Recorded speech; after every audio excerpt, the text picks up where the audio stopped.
Assalamualaikum warahmatullahi wabarakatuh.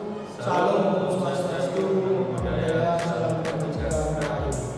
Di sini kami bertiga perwakilan dari kelompok kami akan melakukan analisis terkait perbandingan antara Undang-Undang Majapahit atau yang biasa disebut dengan Kitab Untara Manawa dengan Undang-Undang zaman sekarang atau Undang-Undang.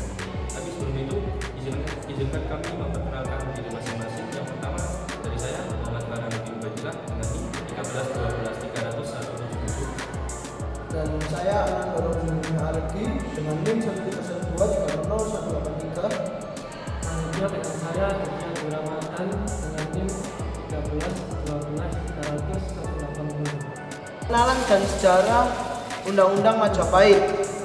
Kitab Undang-Undang Majapahit merupakan salah satu warisan hukum terpenting dari masa kejayaan Kerajaan Majapahit yang berkembang antara abad ke-13 sampai abad ke-16.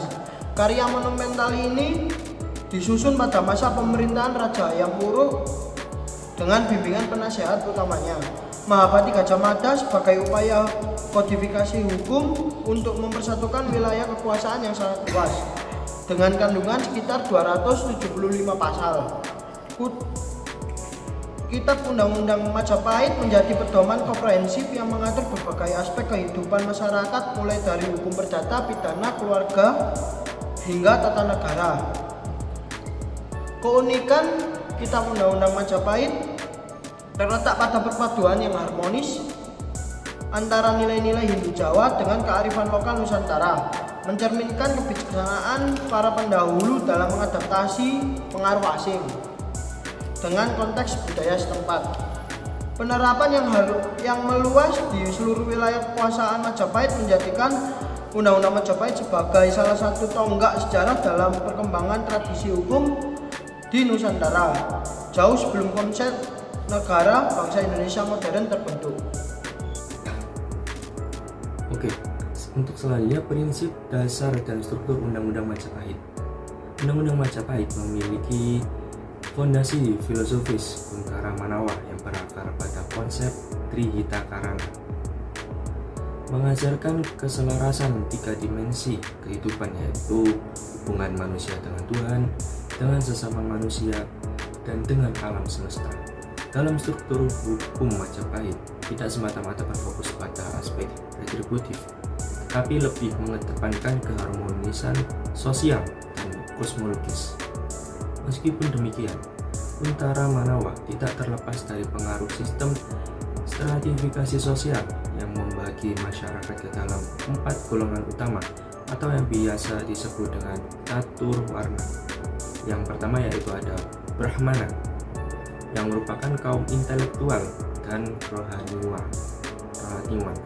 Yang kedua Ksatria, yang merupakan para pemimpin dan prajurit. Yang ketiga Waisya, yang merupakan pedagang dan petani. Dan yang terakhir yaitu Sudra, yang merupakan pekerja. Sehingga terdapat konsekuensi dalam penerapan hukum yang bersifat diferensial berdasarkan status sosial pelaku dan korban, dengan sanksi yang berbeda untuk pelanggaran serupa. Sistem perpajakan dan upeti diatur secara detail untuk memastikan keberlangsungan ekonomi kerajaan. Sementara itu, konsep mitra satata menjadi landasan hubungan diplomatik dan administratif antara pusat kerajaan dengan daerah-daerah bawahannya.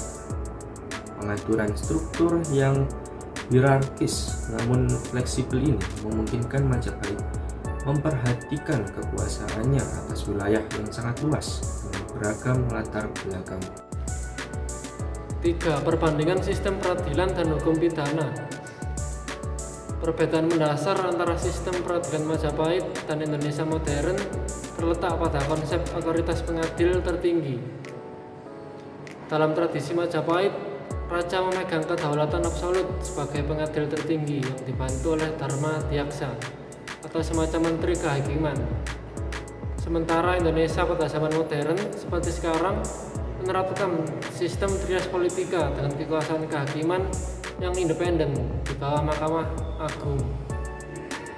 Jenis sanksi dalam Undang-Undang Majapahit mencerminkan zamannya, yang meliputi hukuman mati dengan berbagai metode seperti pengasingan, denda, denda berdasarkan tingkatan sosial hingga kerja paksa. Sedangkan KUHP pada masa modern Indonesia sekarang lebih berfokus pada rehabilitasi, meskipun masih mempertahankan hukuman mati untuk kejahatan tertentu. Metode pembuktian dalam tradisi Majapahit juga mencerminkan perpaduan antara rasionalitas dan spiritualitas, yaitu dengan mengandalkan sumpah, kesaksian, bukti tertulis, serta pengakuan. Sistem pembuktian dalam tradisi Majapahit tersebut kontras dengan sistem pembuktian modern yang lebih mengedepankan pendekatan ilmiah dan rasional.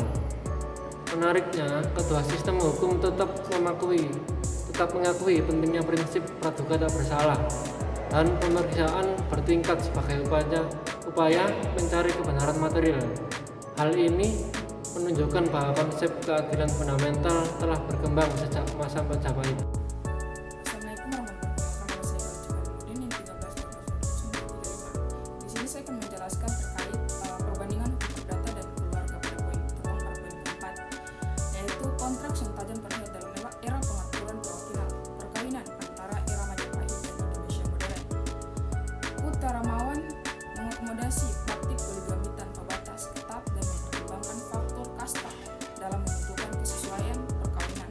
Sedangkan dalam Undang-Undang Perkawinan Nomor 1 Tahun 1974 menganut prinsip dasar monogami dengan pengecualian yang sangat terbatas dan berlandaskan kesetaraan genre.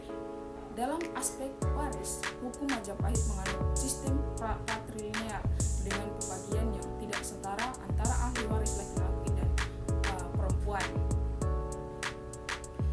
Berbeda dengan kecenderungan hukum waris Indonesia modern yang lebih akomodatif terhadap berbagai sistem kekerabatan dan mengakui hak waris yang lebih berkeadilan genre.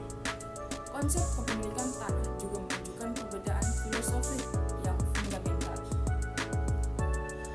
Utara Manawa mengenai konsep tanah raja atau apanega, di mana raja adalah pemilik utama seluruh tanah yang kemudian didistribusikan kepada rakyat. Sementara Undang-Undang Pokok Agraria menganut konsep hak yang menguasai negara yang dibatasi oleh pengakuan terhadap hak milik individu.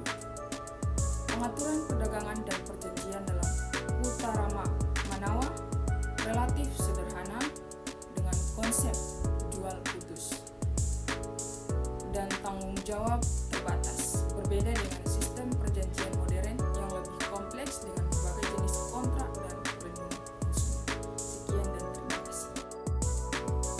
Assalamualaikum warahmatullahi wabarakatuh. Salam sejahtera bagi kita semua. Om Swastiastu, Namo Buddhaya, salam kebajikan.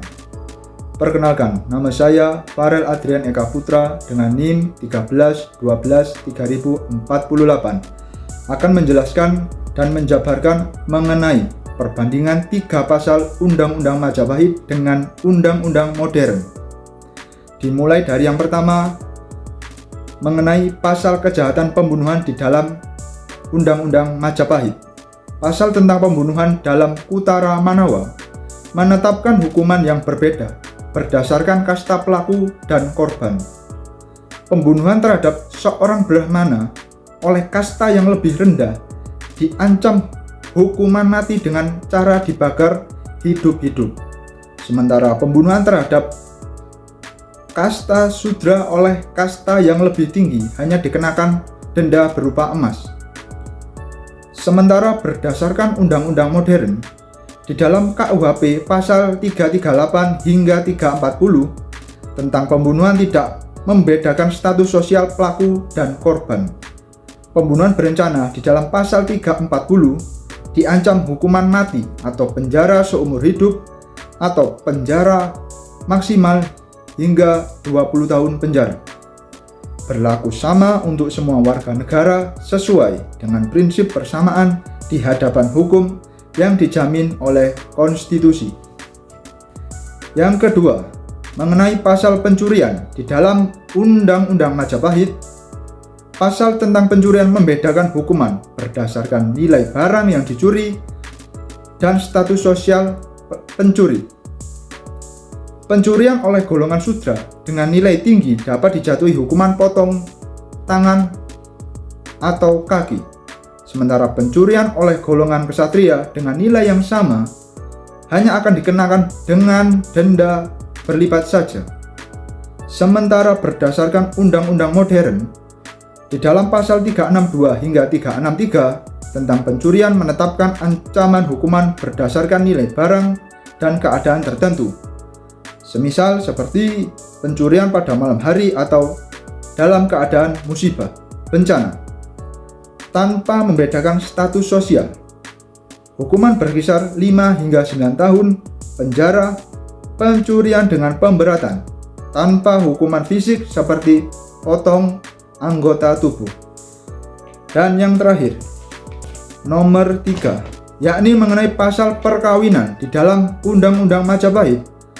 Pasal perkawinan mengatur bahwa perkawinan antar kasta yang berbeda adalah terlarang, terutama perkawinan antara wanita kasta tinggi dengan pria kasta rendah, atau istilah yang lain adalah pratiloma. Sanksi berat diberlakukan bagi pelanggaran termasuk pengasingan dan pencabutan hak kasta. Sementara berdasarkan undang-undang modern, di dalam Undang-Undang Perkawinan Nomor 1 Tahun 1974, Pasal 2 dan 6 menetapkan bahwa perkawinan sah jika dilakukan menurut hukum agama dan kepercayaan masing-masing, serta berdasarkan persetujuan kedua calon mempelai. Tidak ada larangan perkawinan berdasarkan status sosial, ekonomi, atau keturunan.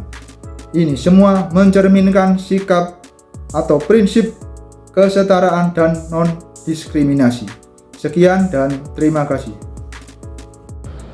Selanjutnya, saran dari kelompok kami yang pertama, mengintegrasikan nilai keharmonisan sosial dari Undang-Undang Majapahit ke dalam sistem hukum modern Indonesia untuk menciptakan pendekatan yang lebih restoratif dan kontekstual. Yang kedua, melakukan digitalisasi naskah-naskah hukum kuno seperti Undang-Undang Majapahit ini sebagai upaya preservasi warisan intelektual bangsa dan sumber pembelajaran evolusi hukum Nusantara. Jadi yang terakhir, kesimpulan dapat diambil dari penjelasan dalam Undang-Undang Majapahit, yaitu Undang-Undang Majapahit sendiri dan sistem hukum Indonesia modern menunjukkan transformasi dari sistem hierarkis berbasis kasta menuju kesetaraan tidak tanpa hukum. Meski demikian, nilai-nilai seperti penghargaan, keberagaman, dan upaya mencapai harmoni sosial dan warisan Majapahit tetap relevan sebagai inspirasi pengembangan hukum nasional yang tidak hanya adil dan efektif, tapi juga mencerminkan jati diri bangsa Indonesia kita saat ini.